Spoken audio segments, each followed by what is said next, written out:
مولا حسین عزت عطا فرمائے۔ مباہلے نے ہمیں بتا دیا ہے جو مدینے میں رہ گئے تھے وہ سارے رضی اللہ ہے، ہاتھ اٹھ گئے ہیں۔ سیدہ ان ہاتھوں کو کسی کا محتاج نہ کرے۔ لمحوں کا سفر کروانا چاہوں گا، جو مدینے میں بچ گئے تھے وہ رضی اللہ تھے، جو مباہلے میں چلے گئے تھے وہ علیہ السلام تھے۔ پورے ملک میں یہ بات کہہ رہا ہوں، قطن میری قوم کو نہ فکر تھی، نہ فکر ہے، نہ فکر ہوگی، کیونکہ ہم اپنا عقیدہ درباروں سے نہیں لیتے، قرآن سے لیتے ہیں۔ ہمیں یہ نہیں پتا کہ حکومت کیا کہہ رہی ہے، ہم یہ دیکھتے ہیں کہ قرآن کیا کہہ رہا ہے۔ صرف ایک پنجاب اسمبلی کیا، تم اپنے ملک کی عدالتوں میں جا کے فیصلہ کروا دو۔ ہم آل محمد کو علیہ السلام کہتے تھے، کہتے ہیں، کہتے رہیں گے۔ آل محمد کے نام کے ساتھ ہم کبھی بھی رضی اللہ نہیں لکھیں گے۔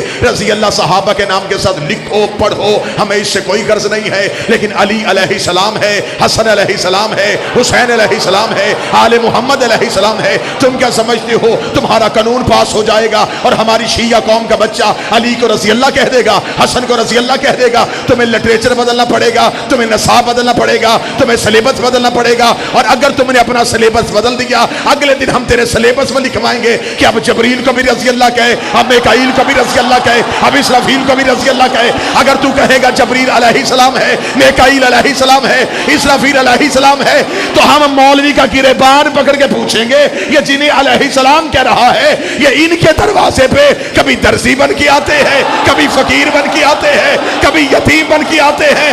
عقل تسلیم ہی نہیں کرتی۔ نوکر علیہ السلام ہو تو مالک رضی اللہ رہے۔